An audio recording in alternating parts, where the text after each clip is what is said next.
Welcome back, everybody. We're here for another episode in our Lost Caverns of Ixalan limited set review. We've got Yanks on the call, and today we're going to be going over all of the blue cards and rating them between 1 to 5 based on how we feel like they will perform in the average limited deck. If you missed white, that's already up, and most importantly, make sure you guys check out the introduction to the Lost Caverns of Ixalan, where we go over new returning mechanics, as well as all the draftable archetypes, so you guys know everything you need to know to get into the set, which will also help you with these set reviews, so watch that one first. Welcome back, Yanks. But really, I mean, you're here at the right time. The best color in Magic. This is why you're come to listen. Boo! Okay, let's go ahead and get right in. Yanks, I'll let you take this one. It's got a lot of words. Yeah, I don't know how you're supposed to pronounce this, but I'm going to go with Akkalpockle because it sounds funny. Akkalpockle, first among equals. 2 and a blue for a 1/5 legendary human advisor. At the beginning of each player's end step, if an artifact entered the battlefield under your control this turn, look at the top 2 cards of your library, put one into your hand, the other into your graveyard. This seems pretty good, especially for that blue-white deck that's based around artifact control. It like sunk in slowly, like you couldn't see it, but like when you ended it, it was like another 15 seconds, and then all of a sudden my eyes got real big. That's really awesome at the beginning of your end step, because most likely you won't have stuff that comes into play on their turn. So let's just say you don't. You get to look at the top 2, get the best card, and there are some things that poop out little robots with like activation, so you could potentially activate it on their turn and get both those triggers. It's got a decent stat line for the mana cost, and it is a lot of card advantage. Yeah, I mean, even just looking at blue, at the next 5 cards, there are 2 commons that would put an artifact into play on their turn at instant speed. We've seen this before with like soldiers, and there was another one where we didn't think it would be good, but it ended up being like there just was enough of them. Maybe like Bargain. That's not the one I'm thinking of. It was like a permanent one, but I can't think of it for some reason. But these things seem like, oh, well, you know, it's a build around. It's going to be hard to do a thing. But again, these formats are built so well that, you know, not being able to build around a thing is a thing of the past. Synergy just kind of happens now. That is the way we draft. That is the way these sets are designed. So I do not think it will be hard to get triggers off of this. No, and even leaving that to one side, blue control is typically pretty happy to have a 1/5. Yeah. Got a lot, you know, clogging up the ground. And you can just incidentally activate this. So that's really cool. Rating wise, you know, it's not a powerhouse on its own, but it's that slow incremental value that's going to win you games over a long period of time. If left to do its thing. So I think this is actually very strong. And it's hard. Like a 3.5 doesn't quite seem good enough, but a 4 is a little high. But it's close. Yeah, it suffers from the, you know, right? If they just kill it right away, you've got nothing. But it also only costs 3 mana, so you're not investing that much in it. Yeah. Yeah, I kind of like it as a 4, even though it has that, because it could just snowball so easily. It is a great snowball card, and the mana that you're investing in it is fine. 5 toughness will most likely dodge most of the red removal, so it's just the black you've got to worry about. So just very happy with this overall. I like it. Again, I agree with you at 3.5 up to a 4. And though it's a rare, it's not going to snap win you the game, but for only 3 mana, it's a steal. We don't normally spend so long on the first card, but here we are. Yeah, it's got a lot of text. Ancestral Reminiscence. We have a sorcery for 4 mana, draw 3 cards, then discard a card. That's fine, it's 1 more mana. I've been a little spoiled lately with the instant speed like draw spells that we've been getting, so this feels a little underwhelming to me, but on rate, I think it's fine. Yeah, I mean, this is a reprint with a different name. It's just a reprint of Sift, which we last saw in M19. Has been reprinted several times. Usually an uncommon, though. It's only a common here. I tend to think this card, like, Sift was always really good, but cards have gotten much more powerful in the last, 5 years since it was last printed in Standard. Yeah. So I think this card is going to be good, but probably not as good as I want it to be. It feels like that remove or that card draw that you use when you are lacking a little bit of card draw but sees a lot of Yeah. play, but it also feels like the card draw where you cut it when your deck actually has access to a decent amount of other relevant draw. This is like one of the first things that I would cut. It's like sorcery speed when we've been seeing a lot of instants. It's, same card advantage as divination. You're paying an extra mana for like the card selection side of it, which is pretty cool still. Discard could be relevant with the fathomless depths True. and the True. depth Did. just the one did, not the double did, right? No, with the double did. With all of them. With all of the dids, yes. Yes. If you missed the intro, I'm sorry. That's not going to make a lot of sense. So yeah, I think this card is playable, but it's going to be the borderline not premium card draw. I'm going to give this a 2. Yeah, I think it's a 2. It's just kind of not strictly worse, but it's worse than divination, right? You're getting the same cards for 1 more mana with some filtering, but the 4-drop slot tends to be more clogged. Yeah. You're happier with it at 3, where you could also use it to hit a land drop. Yeah, oftentimes your divinations, you want to hit that 4th land. Brackish Blunder, 2 mana for an instant, return target creature card to its owner's hand. If it was tapped, create a map token. Map token's really key here for the blue archetypes. There's a lot of artifact synergies there. You're going to want extra artifacts into play. You're going to want to have them to tap and to do a bunch of things. And also, I love bouncing creatures in limited. Like, I'm all for the tempo plays. The map helps you. I think this is a solid card. I'm probably never cutting the first one of these. Yeah, this is the first of the instant speed artifact that we was talking about for Akal It's also nice that because of the way maps work with Explore, that sometimes this mitigates the downside of bounce spells, which is that they're card negative. Mm-hmm. But here you can replace that card, some portion of the time. So rating wise, what are you thinking? Like a 2.5. I like a 2.5 for the first one. I'm never cutting the first one. Absolutely. Yeah. Okay, we agree. 2.5 on this one. Let's go ahead and move on. We've got Braided Net, a artifact for 3 mana. Braided Net enters the battlefield with 3 net counters on it. You can tap, remove a net counter from it, tap another non-land permanent. Its activated abilities can't be activated for as long as it remains tapped.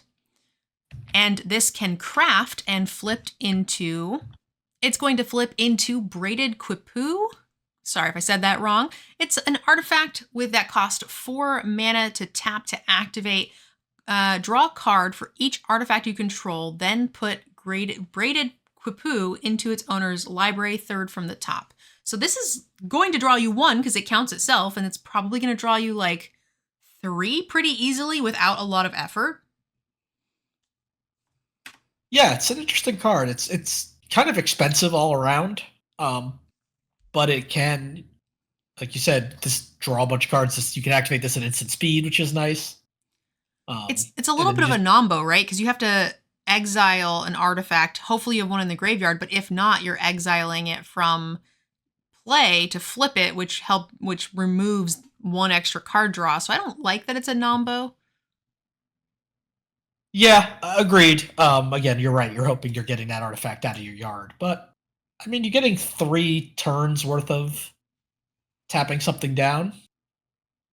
And it doesn't cost anything to do it, so it's fine.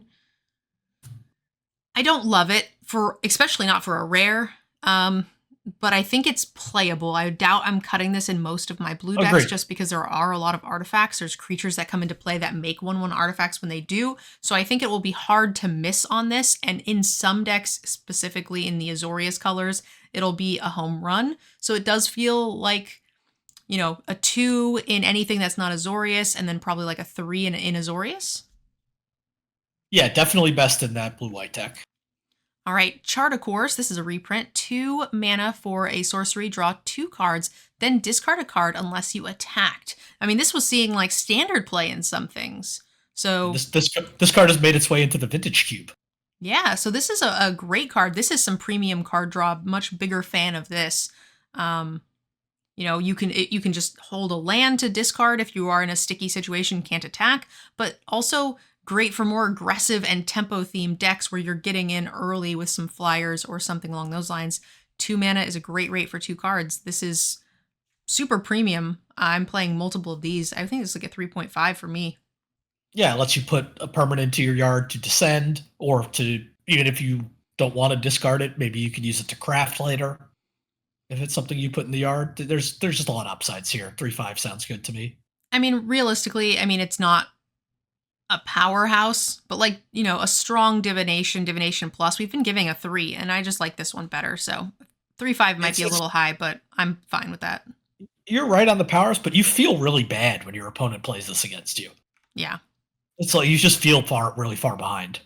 Nice. Cogwork Wrestler. We got 1 mana for an artifact gnome. It's a 1/2 with flash. When it enters the battlefield, target creature an opponent controls gets -2/-0. These sorts of combat tricks on a stick tend to play very well for me. I'm a big fan of them. And that doesn't even include the fact that this is an artifact and it's going to be enabling all of your other stuff. So this artifact is already going to kind of be a 1-for-1 because you are probably combat tricking eating their thing. And then you can use this to like craft away or do whatever you want, or tap to activate your other artifacts. This feels great. And when it enters the battlefield, you have to yell, "Let's get ready to rumble!" That's copyright. You can't actually do that. I just did. I'll edit that out. Okay. Agreed with what you said. These spells have been playing much better than I thought they would in the last few sets.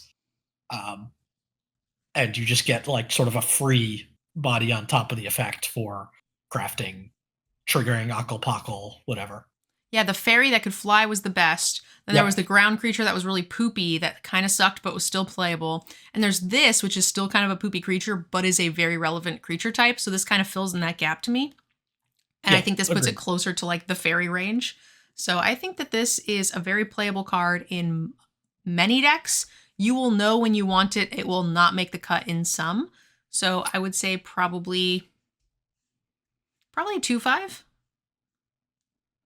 I think I'm a little lower. I think I've got it as a 2, but I'm also probably in the decks that want this, you're never cutting it. Yeah, just the combat trick aside, like side by itself, I feel like I'll probably try to sneak this in most of the time. It also has a great art flavor text combination with the little wrestler and the giant that's on top of it, and the flavor text. Years of adventure and adversity on the open seas did not prepare Brog for the humiliation of losing a sparring match to a cogwork doll less than half his size. He's a pirate. I get it. That's cute. Confounding riddle. 3 mana for an instant. Choose 1. Look at the top 4 cards of your library. Put 1 of them into your hand and the rest into the graveyard. Or counter target spell unless its controller pays 4. I mean, neither one is great for the mana cost. The flexibility of both for the extra mana, I could see this being playable.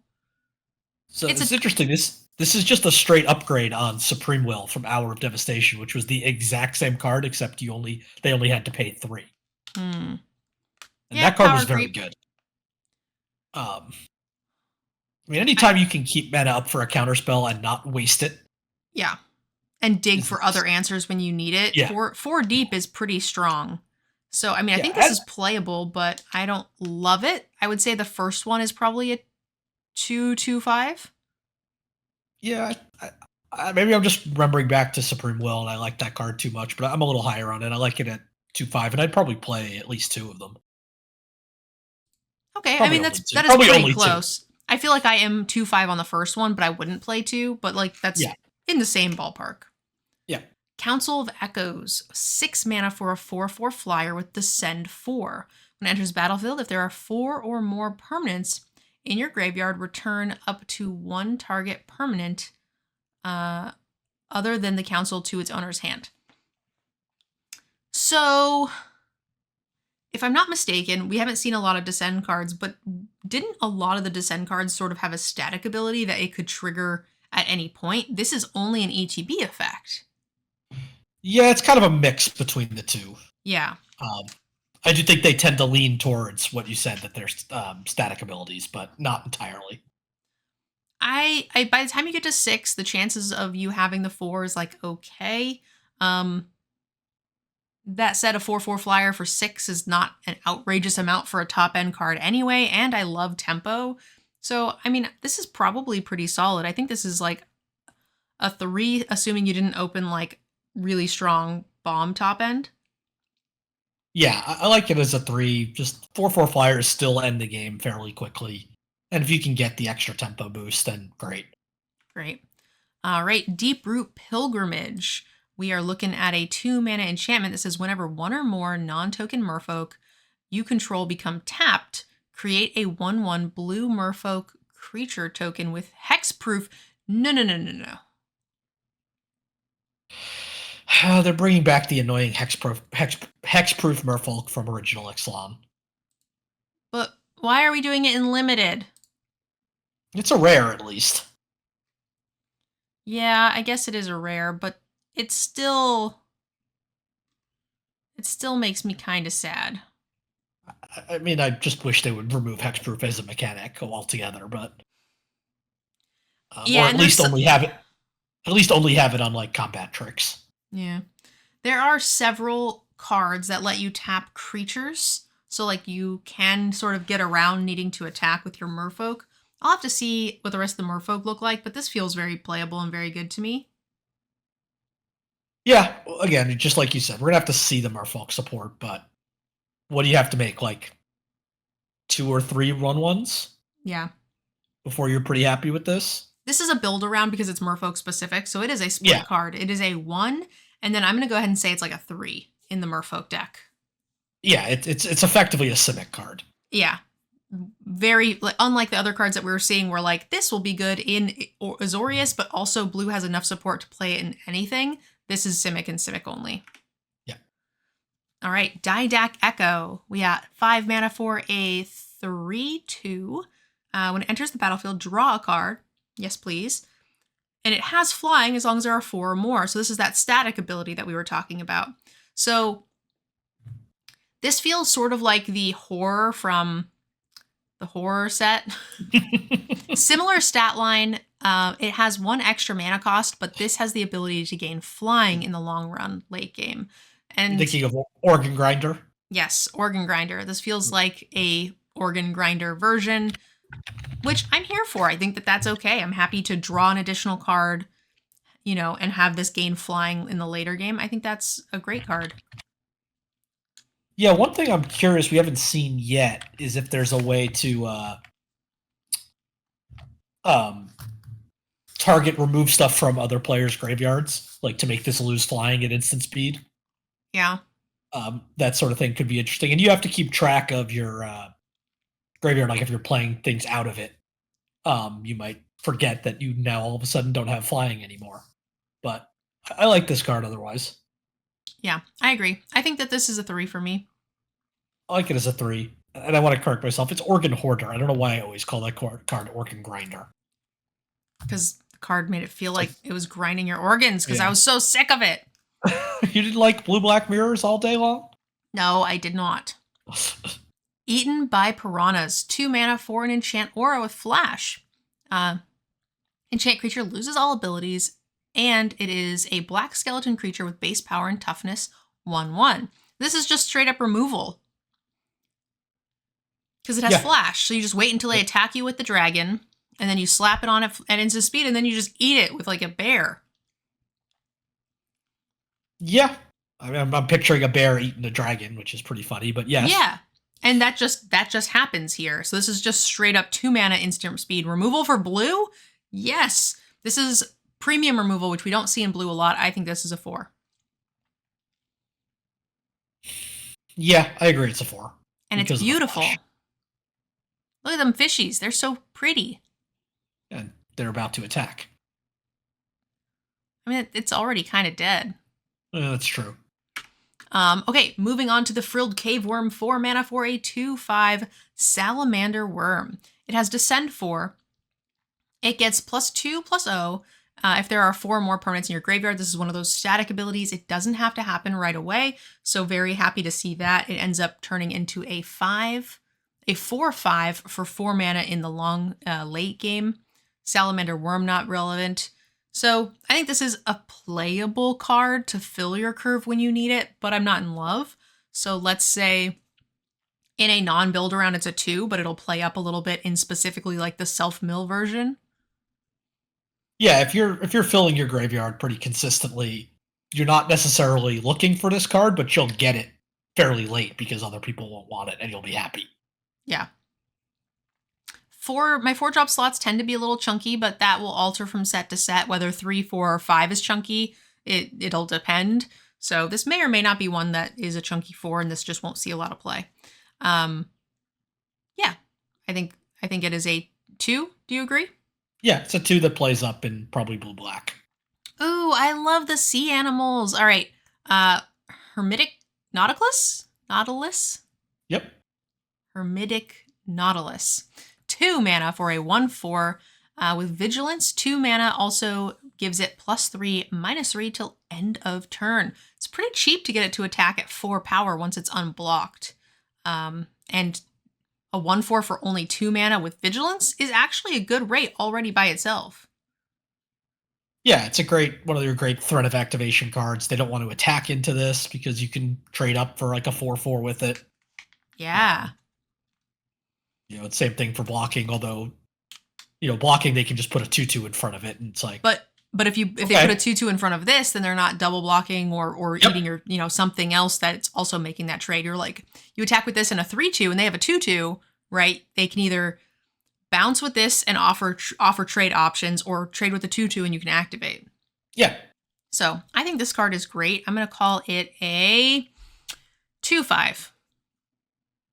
Yeah, I like it as a 2/5 just because you're always looking for 2-drops that actually do something later in the game. Yeah. And the fact that they can swing at 4 is nice. And vigilance. Like I value that actually Yeah. quite a bit. So I think that this is a pretty good power rate for 2 mana.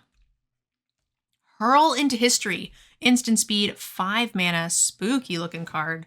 Counter target artifact or creature spell. Discover X, where X is that spell's mana cost. That's pretty interesting. That is a 1 for 0. Yeah, right? it's a very expensive counterspell, but that's fine because you want to be playing it later against something big anyway. Yeah. And even if you're hitting some that is like cheap, whatever, a combat trick or something, like, I don't know, you get your stuff back, so that seems fine. And it doesn't mill you too harshly. You don't have to worry about that. So I'm here for this card. Like I said, it's expensive, but you're not wanting it for the early tempo stuff. You're wanting it for those late drawn out games, which Control is fine with. So I like card advantage. I think this is... Am I cutting the first one of these? Probably not. No. So I like this at like a 2/5 just because it's going to probably be rare you want the second one. I agree. I want the second one less than I want the second one of the other one, but I like this one more. So like I'm a little torn. So I guess it probably is a 2/5. Yeah, it's just hard to play too many 5 mana things that aren't either hard removal or big threats. Inverted Iceberg, 2 mana for an artifact. When it enters the battlefield, mill a card, then draw a card. And you can craft, and it'll turn into a 6/6.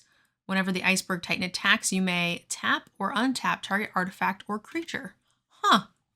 I mean, it's expensive to convert, but I think that's okay. Yeah, it just replaces itself on the front side and also fills your graveyard a little bit, potentially with the artifact you might need to craft later on. Yeah, or the stuff to activate all of your Descend, which is in this color. So I'm pretty happy with this. It can untap itself. It can tap their blockers and dome them. Yeah, I think this is a solid card. And it replaces itself early. So for a common, that seems pretty good. I'm probably not cutting this as a one of.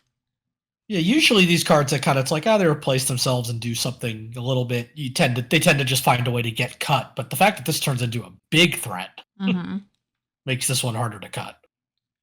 So I'm thinking like a 3. Yeah, I like it as a 3.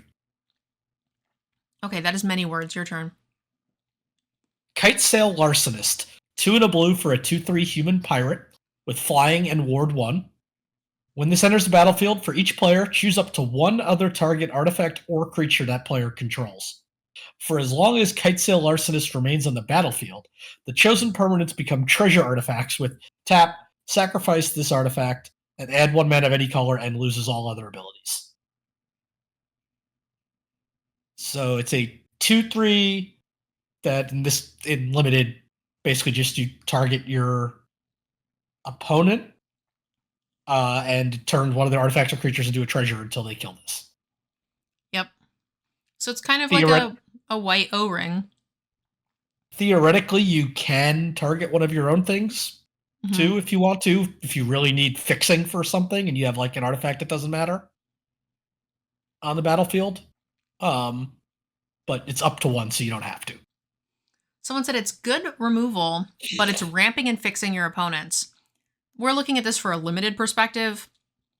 I feel like if there's a creature worth me getting, and they kill that creature and remove it permanently to add 1 mana to their mana pool 1 time, I am fine with this. That feels like a win. In addition to me also just getting a solid, well-costed creature that with evasion, I think that is a good trade. I'm fine with that.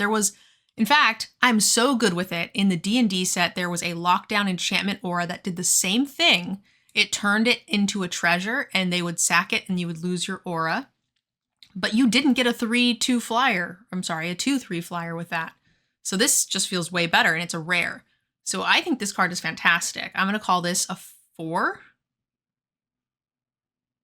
Yeah, I mean, the big difference between that enchantment and this one is this is easier for your opponent to remove and get their creature back. Yeah. So, that being said, I'll take the upside of having the flying body in the first place. Yeah, they both have, like, give and takes for sure, but, like, this time you get a creature, and if they can't answer it late in the game, like, you're good. Yeah, and just reasonably costed evasive threats are good. I like it as a 4 as well. Awesome. Lodestone Needle, 2 mana for an artifact with flash. When it enters the battlefield, tap up to 1 target artifact or creature and put 2 stun counters on them. You can craft it for 3 mana and pay 1 and tap. Target creature you control explores, activate as a sorcery. That's cool. You get to explore every turn for 1 mana. I'm into that. Yeah, that feels kind of nuts. Yeah. It's slow incremental value. The first side isn't great. You're paying 5 mana to then pay more mana to explore. So my rating on this could change. I feel like this is a premium candidate for the We Were Wrong video, because if this format is really slow or really fast, it'll drastically change how this is played or how it plays. So rating wise, I like it for value. I'm going to say it's 3, but if this is anything like all will be 1, then this is just going to be absolute garbage. I mostly agree, although the fact that this is a turn 2 play that locks one of their aggro things down for 2 turns is, helps with the fact that it's otherwise kind of, like a slow do nothing card. It isn't nothing early. And actually we saw an instant speed spell in the last set, right? That locked down for 3 turns. And if you played 2 of those, you almost just instantly killed your opponent because they could never untap. Yeah. Those 3 turns actually really meant a lot. I was really surprised at how well that spell played. So this is sort of a similar vibe to that, and you have some later game explore opportunities, which is really nice. So I mean, I think this is a 3 for me. Yeah, I think both for the fact that the backside is really nice, and it's also a cheap artifact that you can craft away if you have something else you want to flip and you've already gotten decent value out of the front. All right. The Malcolm Alluring Scoundrel, 2 mana for a 2/1 flyer with flash. When it deals combat damage to a player, put a chorus counter on it. Draw a card, then discard a card. If there are 4 or more chorus counters on it, you may cast the discarded card without paying its mana cost. Okay. That's cool. Yeah, so you have to hit 3 times, and each time you get to loot. And then the 4th time you get to loot and play it, and every other time, 4th time and every time after that, you get to loot and play it for free, the discarded card. Yeah, so at that point, it's not even loot. It's just draw a card, play a card for free. Yeah. Which is not quite a loot. True. That is very good. Although you do get to discard it, so it does. If it's a permanent, it descends. You get to descend. Hmm. Cast the discarded spell without paying its mana cost. Yeah. I'm trying to think, like, I was trying to see how the wording on that worked, because, like, for example, madness, right? Like, you discard the card, you can pay. That doesn't hit the graveyard, but this does. Do you see what I'm saying? I do. I see exactly what you're saying. Also, chat and YouTube, forgive me for eating Skittles while Yanks starts talking, because my throat is a little sore already, so I'm trying to, like, mitigate some of that. Yeah, I believe madness. Yeah, madness specifically says if you discard it into exile. Mm-hmm. Which does so because it automatically triggers a discard. This doesn't specifically say that, so unless it says that in like the release notes, which we Mm-hmm. won't find out for a week, I imagine that this goes to the graveyard. Okay, just making sure, but even Yeah, regardless, that's really cool. It probably won't come up a ton, but that's fine. This card is yeah, fantastic. I think this is a 4. yeah. I think it's a 4, but it is tough because it's easy to kill, and you're not getting a 4's worth of value really until you get to that 4. I Fourth, mean, saying 4 a lot. You're getting good value. a But 2-powered flyer for 2 mana with flash is like nothing to sniff at. And then getting just to loot, even if you don't get that value, getting to loot once or twice has some pretty significant value. yeah, Average that out with the time you get to cast a spell for free. I'm all for it. I think the card's very good. How are Yeah, I you guess on we haven't rating seen. wise? I think I've got it at a 3-5, but maybe it's a 4. We didn't see like white didn't have flying tokens, so maybe 2/1 flyer is a little better than I'm thinking it is. All right, moving on, trying to keep us going here. Yep. Whoa, this thing looks sick. It's a water Marauding dinosaur. Grine Fang. 7 mana for a dinosaur with ward 3. It has island cycling, and it is a 6/7. Oh, that's a biggin. And ward 3 is going to be real hard to kill it, because very few spells can kill a 7 booty, and then you got to pay 3 more for those. Chances are you'll never get to the mana. This might as well say hexproof. Unless there's like a bone splinters in the format or something. And That's even exactly then, what I was just looking for something like that. can you imagine? Pay 1, pay 4, and sacrifice a creature to eat this thing. That seems cool. Plus, you can just land cycle it away if it's too expensive. So there's a 2 mana, discard a card or pay 3 life, 1. So that would be 5 mana, probably pay 3 life to destroy it, which is still, and that's an uncommon, so. I think this is great. This is mostly Agreed. hexproof. This Hexproof and minus.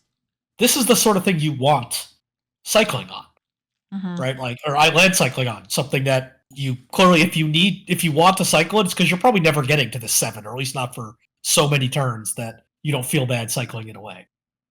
And it helps with your permanents in the graveyard too. Yep. So this is cool. That said, rating wise, I think land cyclers are always really good.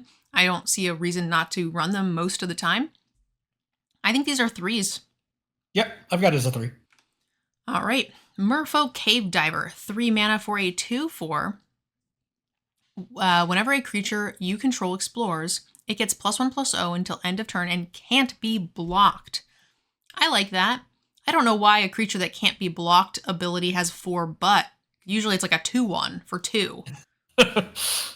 That when you scry or when you do whatever the set's theme is, it can't be blocked and does a thing. So I'm not sure why we got some booty here, but honestly, a 2/4 for 3 mana, I'm not mad at it. No, that's good. And this is the first Merfolk we've seen. Not counting the enchantment that made tokens. So there's a chance you could also explore multiple times. It doesn't say that it doesn't get the buff more than once, so this could just be a huge thing. So I'm very excited for this card. I think it's probably still just a 2. But it's and then it's like a 2/5 in the deck that does explore well. But I think it's like a filler in most decks. Yeah, I think I might have it at 2/5, just because I think you're going to see enough random explorer just in blue that you'll get some triggers on it, and the blue controlish decks are fine with 4 toughness for 3 mana. Yeah, I haven't seen much so far in blue. There was the like harder to activate thing that explores each turn, but it's going to take you a while to get there, and none of the merfolks have had it stapled onto it, none of the creatures. So as of right now, I'm withholding judgment. I'm going to say like Yeah, the non-Simic decks aren't going to explore a ton from what I've seen. So that's fair. Oaken Siren, 2 mana for a 1/2, flying with vigilance. It can tap, add a blue, spend this mana to cast an artifact spell, or activate the ability of an artifact source. Yes, please? I mean, it's like situational mana, but it's also a flyer with vigilance, so there's a lot of 1/1 little idiot robot golems or clowns. What are they? Gnomes. Gnomes, same difference. So this will block all of those while getting in some chip damage. I think this is great. Yep, it also just activates your map tokens. Yeah, Which is a new type here. So yeah, I mean, 1/2 flying vigilance for 2 that works with pirates for blue red, works with artifacts for blue white. It just does a lot yep. for very little mana. I think that this is a rating wise, it's probably like a 2/5. Yeah, I think it's a 2/5. There's probably going to be like a blue-black control deck that doesn't really want this, and that's fine. Okay. OHare. That's all. Four mana. Nope. So there's a few of these cards coming up in this review. It's OHare. Oh, fuck. all of that, and I still got it wrong. Okay. It's OHare Puck Patique.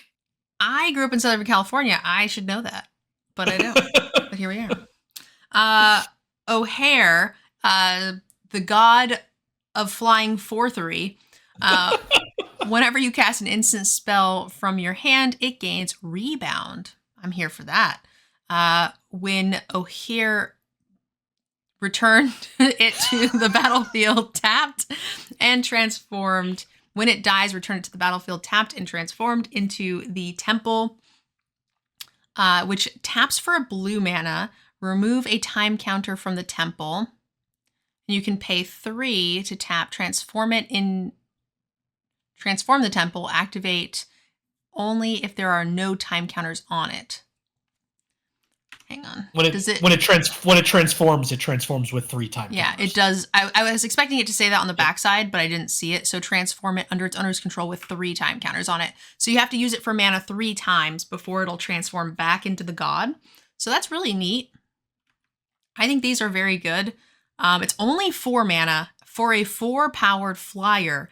So it's not, and there are like bounce spells at 2 mana, so it's not unrealistic that this is getting you value the turn you're playing it, giving you rebound on your bounce spell, and then it just comes back anyway. I think these are all 5s from what I've seen so far. I think they're all going to be great. I agree. We should just briefly, because we didn't mention it in our intro video, what rebound is. It says it here. Exile, when you cast your instant spell, if it gets rebound in this case, it exiles when you resolve it in the beginning of your next upkeep. You can play it again for free. Wow, we're bad at our job. How did we miss that? Because there's like these random like one card that has random mechanics on it, and they didn't put them in the article like they usually do. Yeah, we caught the battle cry at the last minute, but not this one. And, all right, yeah, so this one's a Flashback. 5. Agreed. All right. You do it. Araska Puzzle Door. Araska, thank you. It's blue for an artifact. Then you can pay 1, tap, and sacrifice it. Look at the top 2 cards of your library, put 1 into your hand, and the other into your graveyard. So just sort of extended cycling. But it's clearly meant for the Descend decks and for craft decks. It's just an enabler. Yeah, helps with getting permanents into your graveyard. You can keep it for some number of turns to activate by tapping it to do other things. I like this. You can also just sack it if need be to a craft. So I agree. It's an enabler. It's a split card. I'm just going to give it a 2. I feel like most decks you'll just cut this. Yeah, it's never going to be a particularly good card, but it's a nice little piece in the right decks. All right, Out of Air. Ooh, this is a creepy art, actually. This is a little scary, honestly. Out of Air is a 4-mana instant. This spell costs 2 less to cast if the target is a creature. Counter target spell. So it is interesting. It just turns into counter if you are targeting a creature. This feels kind of underwhelming. Yeah, especially when we've had like, one in a blue remove soul counter target creature spell for 1 in a blue. At least it could mimic that and make it easier to cast. So you would want it to be like 3 in a blue, so that way it would mimic that spell. Yeah, I mean, or costs 1 in a blue less. I feel like it's trying to punish you for the flexibility, which I understand, but like, I don't know. We've seen better counter spells already, so I'm not into this. Agreed. Yeah, I'll probably play this in sealed. But probably not looking to play it in draft if I can avoid it. I'm gonna give it a 1.5. Yep. All right, Pirate Hat, 2 mana for artifact equipment. Equipped creature gets +1/+1 and has whenever this creature attacks, draw a card and then discard. You can equip a pirate for 1 or another creature for 2. +1/+1 with a built-in loot. It's an artifact, so you can tap it to do other things, which is cool. I think I want this either to be in that blue-white deck, where I want the artifacts, or in the blue-red pirate deck. I don't really want to play this in blue-black or blue-green. I agree. Even if I don't then, have it's pirates not for this, I'm not interested. Yeah, I said even then it's not amazing. Even in those decks, it's just fine. I'm going to give it a 2. Yep. All right, we need to move it along. Relics Roar, 1 mana for an instant. Until end of turn, target artifact or creature becomes a dinosaur artifact creature with base power and toughness 4/3, in addition to its other types. These are always very cuttable. This one doesn't even replace itself. I'm not into this. Yeah, the only thing I can think of is it to turn a regular creature into an artifact creature in case you need to like craft it away or something, but then you're talking serious loss of value. Yeah. I feel like usually when I want these is because they replace themselves, because I want to like shock block them, which this has no ass, so that's out of the question. Sometimes it gives it flying. This does not do that. This does none of the things that makes me want to run this card. So now, admittedly, a lot of those cost more than 1. Yes, and I'm fine with that. So, but we've seen them for 2 that are really good. Yeah. No, this is not good. And even those for 2 that were very good were still borderline playable. So for me, this is a 1. Agreed. All right. River Herald Scout. We have a 2 mana 1/2. When it enters the battlefield, it explores. Here we go. Our first explore stapled onto a creature. I'm not mad at this. If I get a land, great. It's a free card draw. 2 mana for a body and a card draw, yes. And 2 mana for a 2/3, also yes. So the rate here is solid. I think this is a 2.5. Yeah, 2 mana for a 2/3 that also lets you put something in your graveyard if you want to descend. Yep, absolutely. Okay, Sage of Days, 3 mana for a 3/2 human wizard. When it enters, look at the top 3 cards of your library. You may put one of those cards back on top of your library, put the rest into the graveyard. This is an enabler for your fathoms, your descends? Yeah, your descends. Yep. I guess it's interesting because go ahead. It's interesting that it requires you to put at least 2 into your graveyard, because that's going to feel bad if you reveal 2 good cards. Yeah. I think that's kind of the point, though. I would agree that would be a negative, but because the 3 major mechanics all deal with graveyards, that I'm going to say that is not going to be a negative in this situation. In any other set, I would agree with you. But yeah, I think that's fair, and you can also put all 3. It's may put 1 back. So if you put 3 lands that you don't want, you can just put them all back. Yeah. This is an enabler for many different decks, so it's filling a spot that needs to be filled. It's hand selection and filtering, so you are going to get the best card of the 3 and, toss extra things. You might toss, like, assuming you have, like, a good card, a fine card, and a land, then Yeah. that's going to be solid. So this is probably a 2.5. Yeah, I like it there. Self-reflection, 6 mana. Create a token that's a copy with Flashback. We talked about this a little bit in the introduction. This is an okay creature, or okay card because of the rate is split and it's card advantage. 2 bodies for the price of 1 card. Both divided cost 5, which I think is a fine rate. Yeah, and it's cheaper from the graveyard, which is nice with the kind of like the last card we just saw. You don't feel bad at all putting this in the graveyard because you basically got to draw an extra card that way. Absolutely. So rating-wise, I think this is fine. I'm probably going to try to play one of these, so I would say that that's a 3. Yeah, that sounds good to me. Shipwreck Sentry, 2 mana for a human pirate, 3/3 with Defender. As long as an artifact entered the battlefield under your control this turn, it can attack as though it didn't have Defender. Yeah, that seems fine. I don't think artifacts will be hard in blue, even in non-white decks. I think this is okay as a filler. And sometimes blue control just needs a 3/3 blocker to eat something and then buy you some time.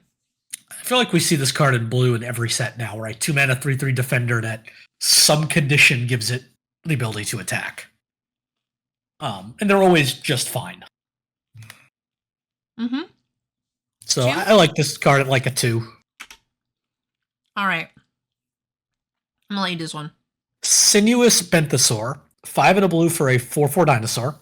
Enters the battlefield, look at the top X cards of your library, where X is the number of caves you control, plus the number of cave cards in your graveyard. Put 2 of those cards into your hand and the rest on the bottom of your library in a random order. So a 6 mana 4/4 that, as long as I have 2 caves, draws 2. And you don't even have to have them in your hand. You could have milled them. No, they could be in the yard too. As long as I have at least 2 in play, combined between play or graveyard, you draw 2, and any extra ones just gives you selection. I like this card. I'm okay with it. That said, it's a split rating, right? If you're not a cave deck, you're not interested in this. Yeah, I don't know until we really get into draft just how common the caves are going to be. There are a decent number of them, and they replace the land in some number of packs. But what that some number is, I don't know. With cards like this is not constructed playable. I'm going to give it the benefit of the doubt, and I'm going to say it is a Gates equivalent draftable archetype.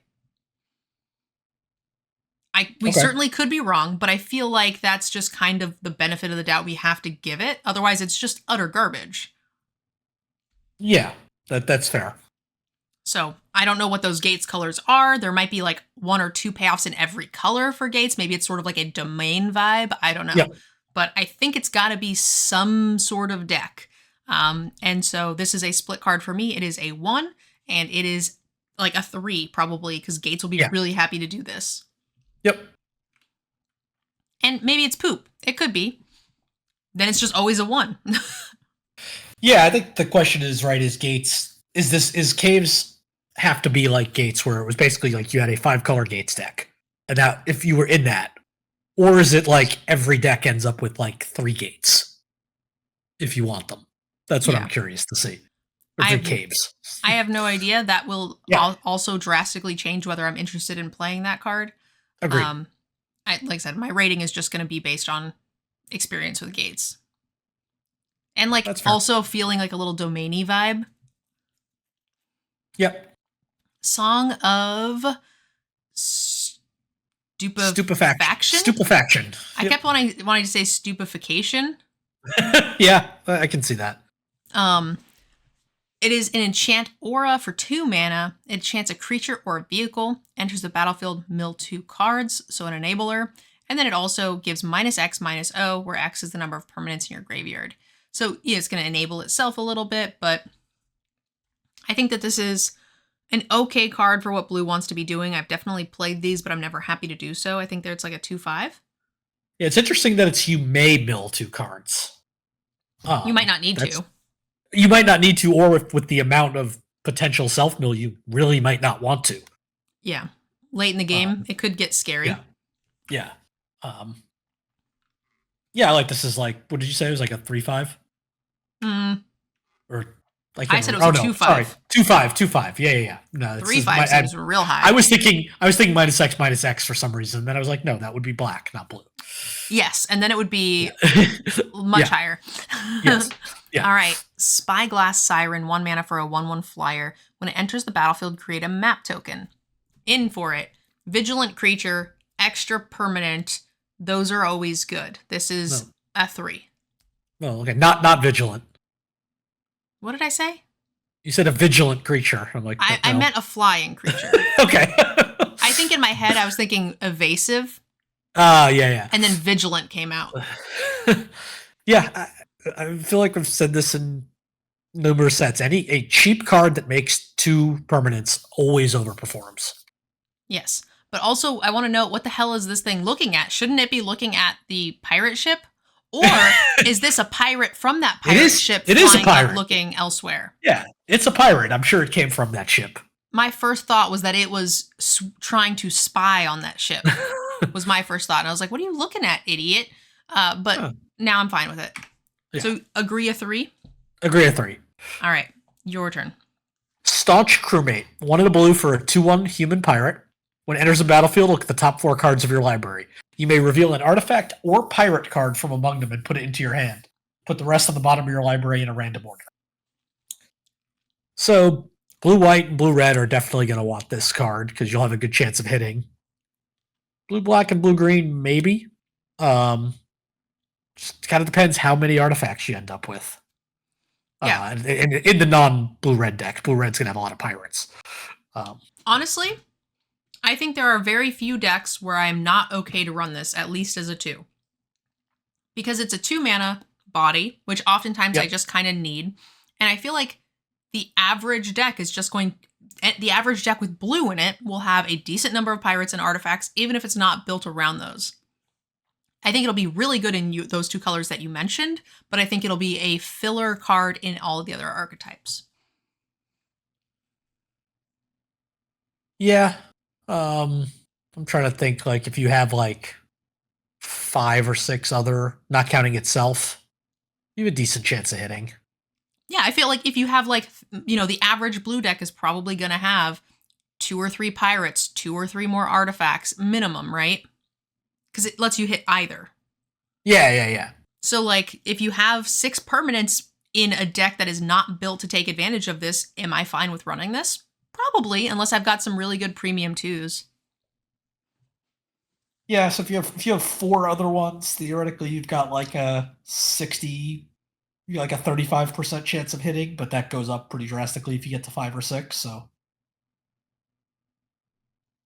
yeah, I think you're probably right. The floor on this is just a 2 mana 2/1, which is not the worst. Exactly, and I mean, like, I might be giving up a 2 mana 2/2 for a 30% chance to get a free card. Yes. Yeah. And then as as those rates get better, the more likely I am to want to run multiples. But as a filler card, I think it's fine. So I'm going to give it a 2. We give it a 2, and it has great flavor text. And leave you not a chance. You still owe me money. Yeah, I did see that. Subterranean Schooner, 2 mana for a 3/4 vehicle. When Subterranean Schooner attacks, target creature that crewed it this turn explores. And it only has crew 1? I was reading this card. I'm like, okay, fine. This card is not going to be great. Wait, what? Crew 1?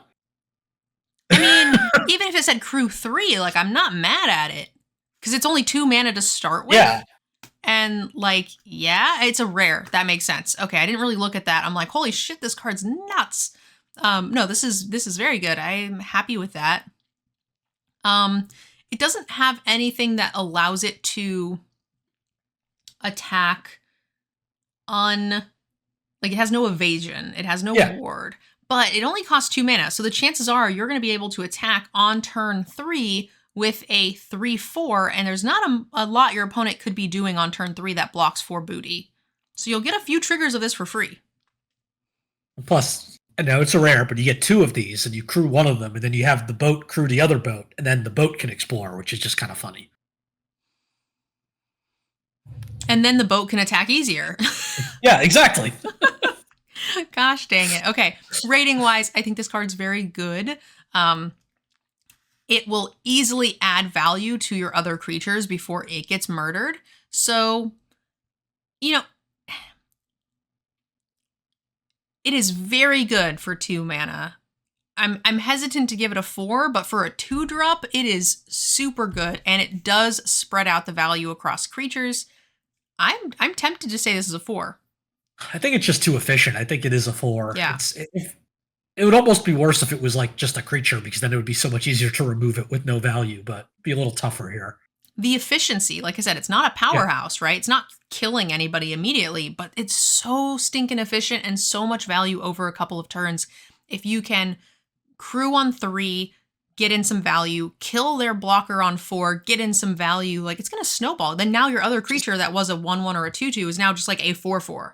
Just how far behind do you feel when that happens, when they play it on Yeah. 2 and get actually get value out of their 3-drop, because it couldn't attack anyway, but now it's going to get potentially bigger and enable this. Like, you just They get a feel so land far off the top or something. Like, it Yeah. feels so bad.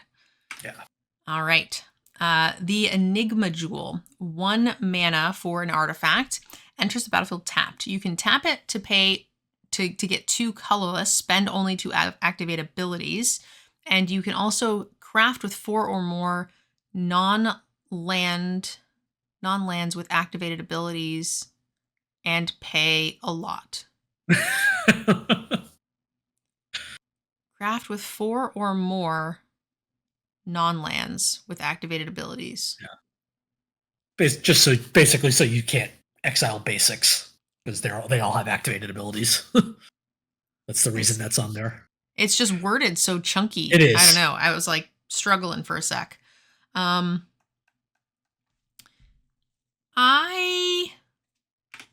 think that's a lot of mana. Let's see with the back. So it flips into Locus of Enlightenment. It has each activated ability of the exiled cards used to craft it. You may activate each of those abilities once each turn. Whenever you activate an ability that isn't a mana ability, copy it. You may choose new targets for the copy. This seems constructed-y. Yeah. We're never getting this many things. This is like Magical Christmas Land. I'm not into it. Yeah, I mean, it costs 9 to flip. Really, it costs 7, because you can tap itself for 2 of the mana. Mm-hmm. So that's marginally better, but yeah, that's a lot of resources going into flipping this and then getting it like disenchanted. Yeah, I'm not into it. This is a 1. Yeah, but it does feel like something that we have to try to do at least once. The Ever-Flowing Well, 3 mana for a legendary artifact. When it enters the battlefield, mill 2 cards, then draw 2 cards. Descend 8 at the beginning of your upkeep. If there are 8 or more permanent cards in your graveyard, transform it, and it transforms into the Myriad Pools, and then it can tap for land. Whenever you cast a permanent spell using mana produced by this, put up to 1 other target permanent you control becomes a copy of that spell until end of turn. Up to 1 other target permanent you control. Okay, so your little idiots just become good idiots. Yeah, or your just random artifacts become a creature for the turn and get to attack. And it's also just divination. Or a land. This is just straight up divination on the front. Yeah. With an enabler, a bonus enabler. Okay, this is good.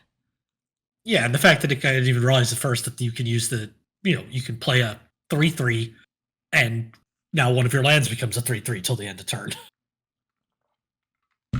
Does that not say non-land? It does not say non-land. One other target permanent you control becomes a copy. So my land is a dragon. Yes. Get wrecked. Okay. Yeah, that's like a 4. Like the divination on the front that enables the rest of your deck and then can end games. I'm here. Yep, that's good. Yep, 4 sounds good to me. Tishana's Tidebinder, 3 mana for a 3/2 with Flash, Merfolk Wizard. When it enters the battlefield, counter up to one target activated or triggered ability. If an ability or of an artifact, creature, or planeswalker is countered this way, that permanent loses all abilities as long as this remains on the battlefield. So craft is an activated ability. Yes. So you get them to sack their permanence, and then you counter it. Yep.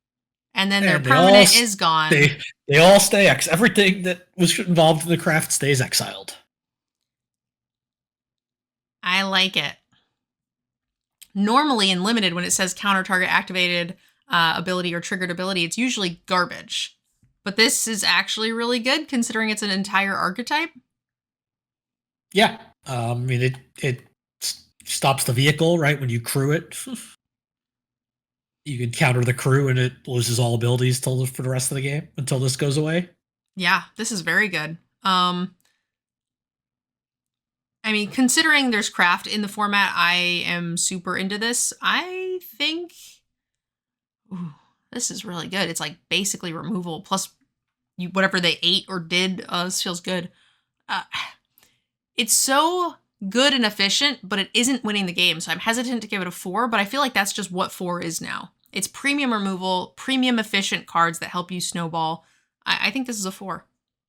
Yeah, I'm a little lower. I think probably a 3.5. It is still a little bit situational, right? Just they have big creatures. This doesn't do anything unless they have something with an activated ability. Like, Yeah. this is going to be really good against some decks, but others it's just a 3/2 flash, which is okay, but not something we're looking for.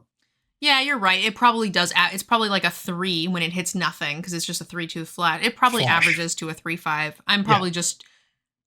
I want a cookie because I want to. You want a Tishana's Tidebinder, someone who tries to flip the Enigma Jewel. Yeah. And in my head, I'm like drooling, right? Like the bell has been rung, right? Like I just want to do the thing. All right, unlucky drop. We got to get going. 4 mana for an instant. Target artifact or creature's owner puts it on top or on bottom of its owner's library. I like these bounce spells because they're not card disadvantage and it is decent tempo. A little less so because they're typically pretty expensive, but I think these are always fine. I think it's a 2. Yeah, 2 sounds right. All right, Waterlogged Hulk. A 1 mana artifact that can tap to mill a card. And you can flip it for 4 mana, and it has Vigilant 4/4 with Descend 8. It can't be blocked as long as there are 8 or more cards in your graveyard, and it only costs 1 to crew. I'm probably only interested in this if I have a ton of other really good things that want Descend and want me to have cards in my graveyard. I don't know that I want to spend a card to mill myself a bunch, wait until the late game, spend more mana to flip this into a 4/4, to which I then have to have another body to crew it. So this to me is an enabler, split card. Yeah, it's the easiest thing we've seen so far to craft because you're crafting with an island. So you will have something to craft with. I mean, you don't want to blow up your own land, but you also have a bunch of islands that you have a chance to mill. That's a good note. Get out of your graveyard. So but I'm still not convinced. That helps it a little bit, but yeah, I'm probably playing this card fairly often just as a cheap drop, but not in every deck. You're right. All right, rating wise, this feels split to me. I feel like I'm not going to play it in a lot of decks unless I want the thing, which the thing is only like 1 or 2 archetypes. So it's like, to me, it's like a 1 or a 2/5. Yeah, I think that seems fair. All right, Water Wind Scout, 3 mana for a 2/2 of flying. When it enters the battlefield, create a map token. Okay. I like 2 permanents. I like artifacts. I like everything about this card. It's a little evasive creature. This is a 3. Yep. 3, pretty simple card. 3 seems good. Waylaying Pirates, 4 mana for a 3/3 human pirate. When it ETBs, if you control an artifact, tap target artifact or creature an opponent controls, put a stun counter on it. Great. So you turn 3, you play this, you get your map. Next turn, you play this, you brick their creature for a little bit while also continuing to put pressure onto the board and tempo them out. This is also a solid card. I'm going to say that this is a 2/5. Yeah, I mean, we've seen Frostlinks at 3 mana for 2/2 that does this. Now you got 4 mana 3/3 that does this with a relevant creature type. 2/5. I was gonna say slight different with the creature type because we've already seen something that digs for pirates. Yep. All right. Zotic Glyph, 3 mana for an aura. When it enchanted artifact is a golem creature with base power and toughness 5/4 in addition to its other types. When it is put into a graveyard from the battlefield, discover 3. So this is a cool card. I've seen a couple of formats where this has been a viable strategy. You get multiples of these, multiple maps, and you're pretty happy. And the fact that this kind of replaces itself also is pretty cool. But it's kind of a split card. And even then, I'm usually I want my decks to win another way. Yeah, I like the fact that it can enchant like a map or something like that you might have gotten kind of for free. But you're right. We see this card fairly often, and it never performs that well. There's been 1 or 2 formats where there are these, and there's some usually at common, and it is just a straight up enchant artifact is a real thing. You get 4 of these and a bunch of other stuff. I think it was like Eldraine, the original Eldraine. There was an archetype like that was really fun to draft. I was too busy getting milled. I think there is one that turns your artifacts into a 4/4. Okay. And they were pretty easy to get, so I think that was a really fun one. But most of the time, this usually falls pretty flat. So for me, I'm going to say that this is not something I'm really looking to do. I'd have to have a lot of targets. You want these at multiples. They're uncommon. To me, it's just a 2. It's 1/5, honestly. Yeah, if you've got some of the cards that you're really playing kind of just as craft enablers or things like that, then you might want this card. Yeah. We're in black now. That's the end of blue. Yanks, what do you think? It's blue, so of course I love it. No, realistically, I think there's a lot of support for craft and descend and graveyard stuff in here. Not as much merfolk support as I was expecting. Explorer. Yeah. Yeah. Not as much of that as I was expecting. Maybe that's heavy green. Maybe. All right, guys, leave us a comment down below. Let us know what you thought. And don't forget, make sure you check out the introduction. And also, I will be posting drafts day 1 after the early access streamer event on the 9th. So you can expect to see live gameplay here days before it releases on the 10th. Thank you guys so much for watching. Don't forget to subscribe and like the video. I really appreciate it, and it always helps. And we'll see you guys in the next one for the black color. Bye, guys.